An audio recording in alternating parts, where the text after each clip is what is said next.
오늘을 살아가는 현대인들은 스트레스 속에서 살아갑니다. 직장인들은 가중한 업무나 상사로부터 갑질행위, 그리고 동료들과의 관계 속에서 스트레스를 받고 어려움을 겪습니다. 물론 가정 안에서도 스트레스는 있습니다. 자녀들의 입장에서는 자유가 없고 또 부모님의 지나친 간섭을 스트레스라고 생각합니다. 부모님들의 입장에서도 공부를 해야 될 나이에 컴퓨터나 그리고 스마트폰만 하는 자녀들이 눈에 타지 않아서 스트레스를 받습니다.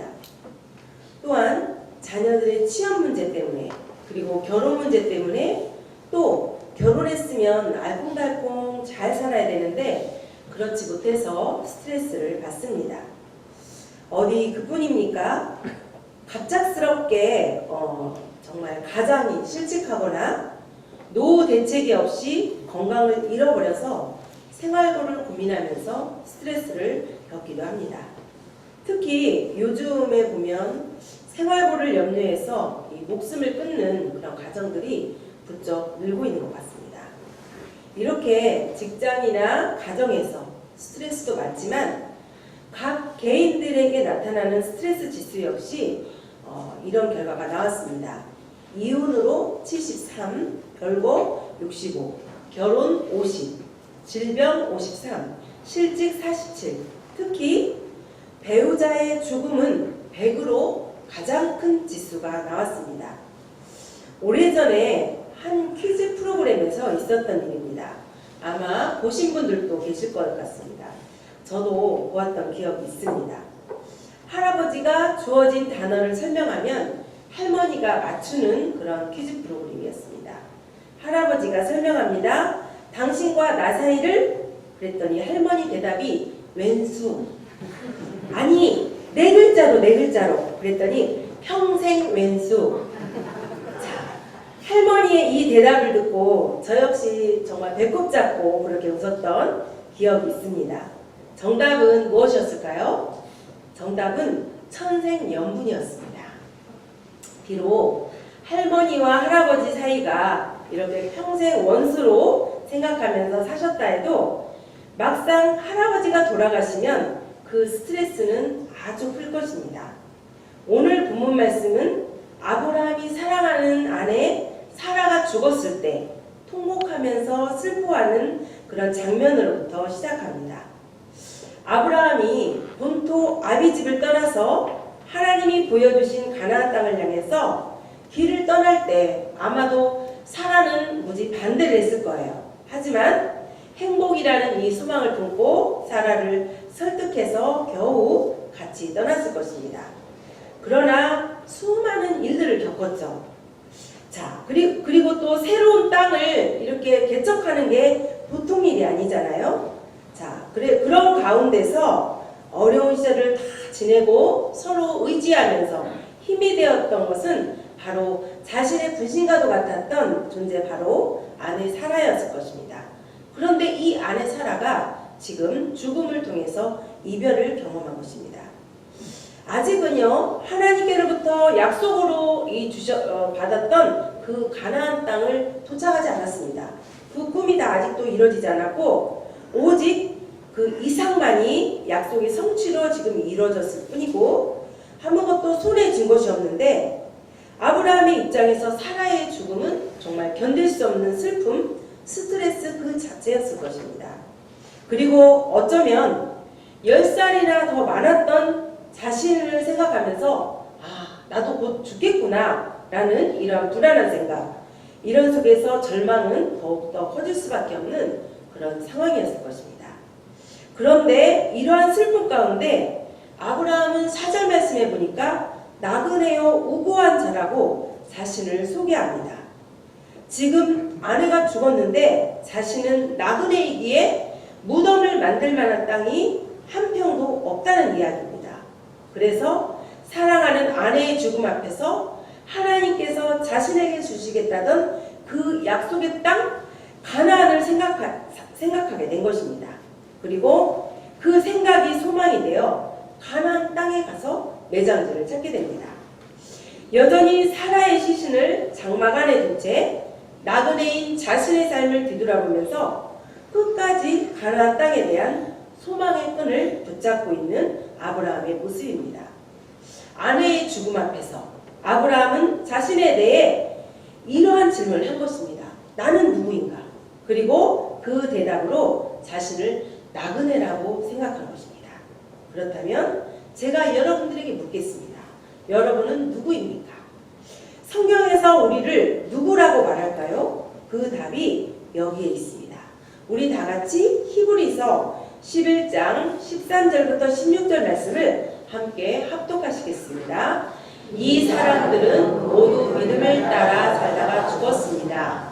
그들은 약속하신 것을 받지는 못했지만 그것을 멀리서 바라보고 반겼으며 땅에서는 길손과 나그네 신세임을 고백하였습니다. 이런 말을 하는 사람들은 자기네가 고향을 찾고 있다는 것을 나타내는 것입니다. 그들이 만일 떠나온 곳을 생각하고 있었더라면 돌아갈 기회가 있었을 것입니다. 그러나 사실은 그들은 더 좋은 곳을 동경하고 있었던 것입니다. 그것은 곧 하늘의 고향입니다. 그래서 하나님께서는 그들의 하나님이라고 불리는 것을 부끄러워하지 않으시고 그들을 위하여 한 도시를 마련해 주셨습니다. 그렇습니다. 아브라함뿐만 아니라 우리 모두의 정체성은 이 땅에서 외국인이요 나그네입니다.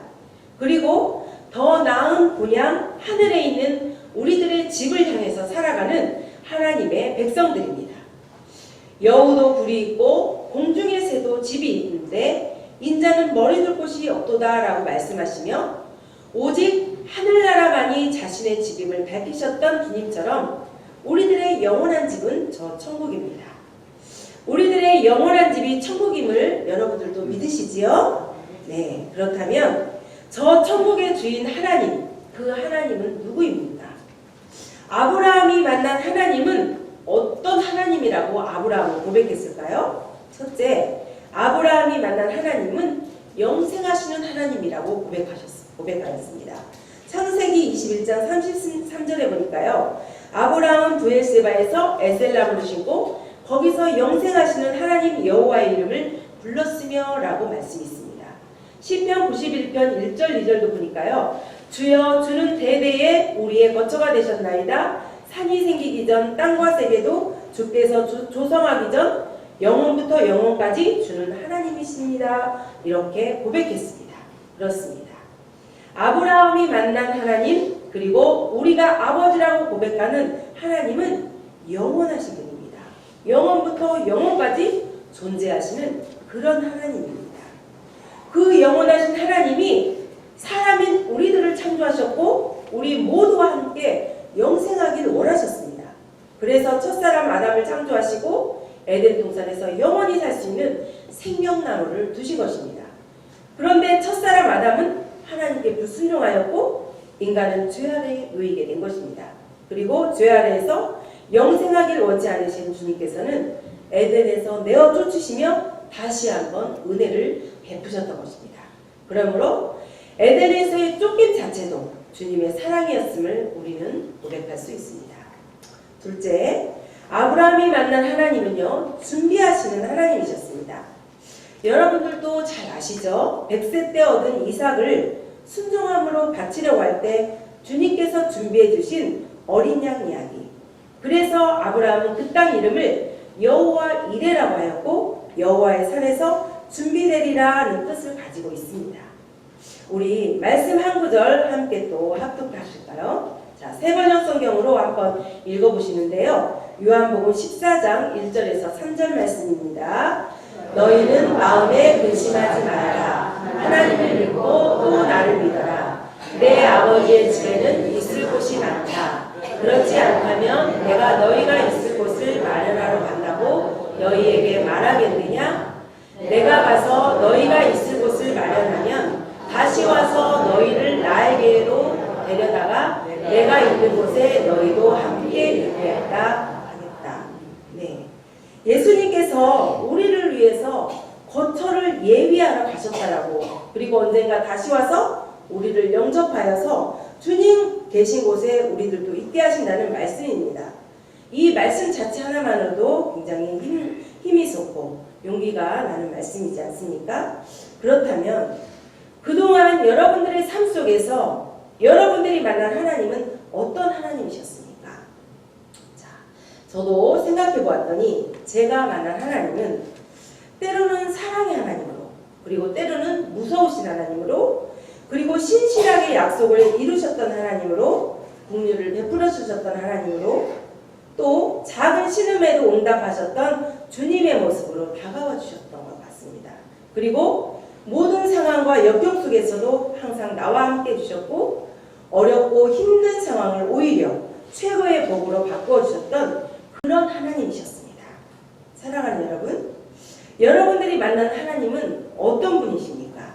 여러분들도 오늘 밤 식구들이 모두 잠든 그 적막한 밤에 그동안 여러분들이 만난 하나님은 어떤 모습으로 함께 해주셨는지 한번 생각해 보시면서 기도해 보시기 바랍니다. 자, 이렇게 아브라함을 만나주셨던 하나님은요, 죽음 앞에서조차 절망도 아니었습니다. 그리고 이 죽음이 마지막 말도 아닌 소망 가운데로 인도해 주셨던 하나님이셨습니다. 그리고 길이요 진리요 생명 되신 주님께서는 우리 인생의 끝자락, 죽음 이후에도 아버지를 믿는 자마다 아버지께로 인도해 주신다라고 그렇게 약속해 주셨습니다. 영원한 나라, 하나님의 나라로 우리를 인도해 주시겠다고 약속해 주셨습니다. 사랑하는 여러분, 세상의 모든 길은요, 공동묘지에서 끝이 납니다. 나폴레옹이나 징기즈칸, 그 다음에 알렉산더 대왕같이 아무리 큰 업적을 남겼던 영웅이라 할지라도, 아니면 네로나 히틀러와 같은 이런 폭군이었다 할지라도 그들 모두는 공동묘지에서 조용히 잠들어 있습니다. 하지만 우리 주님은 부활의 승리로 사망을 이기셨습니다. 아브라함 역시 절망적인 죽음 앞에서조차 사라지지 않는 그 소망이 있었습니다. 그리고 그 소망으로 나그네인 자신의 그 약점을 극복할 수 있었습니다. 그 소망은 하나님의 약속을 신실하게 믿는 믿음이었고, 이 믿음은 사랑 가운데서 이루어졌습니다. 우리 오늘 본문 말씀 6절 말씀을 함께 읽어보도록 하겠습니다. 내 주여 들으소서. 당신은 우리 가운데 있는 하나님이 세우신 지도자이시니 우리 묘실 중에서 좋은 것을 택하여 당신의 죽은 자를 장사하소서. 우리 중에서 자기 묘실에 당신의 죽은 자 장사함을 금할 자가 없으리이다. 아멘. 개역개정에서 이 지도자라고 해석된 단어는 영어 성경으로 보면 프린스 오브 가드로 되어 있습니다. 해석하면요, 하나님의 자녀, 하나님의 왕자, 즉 하나님의 친구라는 말씀입니다. 누가 누구를 평가한 말입니까? 바로 헷 족속이 아브라함에 대해서 이렇게 평가한 말입니다. 지나온 아브라함의 삶을 보면서 헷 족속이 아브라함을 향해서 당신은 하나님의 자녀입니다, 하나님의 친구입니다 라고 인정해주는 그런 따뜻한 말이었고, 사랑의 표현이었고, 인정해주는 말이었습니다. 믿음의 사람 아브라함이 얼마나 타인에게 본이 되며 소망 가운데서 아름다운 믿음의 삶을 살았는지 엿볼 수 있는 말씀입니다. 여러분은 어떠세요? 이웃들에게 그리고 가족들에게 이렇게 인정받을 수 있을 만큼 지금 잘 사셨나요? 주님의 이름으로 이렇게 드러낼 만큼 떳떳하게 지금 살고 계시나요? 혹시 그동안의 삶이 만족스럽지 못한 삶이었다면 아직 늦지 않았습니다. 이제부터라도 다시 시작하시면 됩니다. 이 시간 우리들 자신이 선한 영향력을 끼치는 주님의 자녀가 되어서 주님께 영광을 돌리는 주님의 자녀가 되도록 다시 한번 결단하시는 귀한 시간 되기를 축복합니다. 아멘. 결과적으로 이렇게 인정받은 아브라함에게 땅 주인은 땅값을 받지 않겠다고 제안합니다. 그러나 깔끔한 성격이었던 아브라함은 400세겔을 주고 막벨라고를 사서 사랑하는 아내를 장사합니다. 이렇게 아브라함은 자신의 정체성을 나그네로 밝히고 오직 하나님만이 자신의 아버지이시며 오직 하나님의 나라만이 자신이 영원히 거할 처소임을 드러냅니다.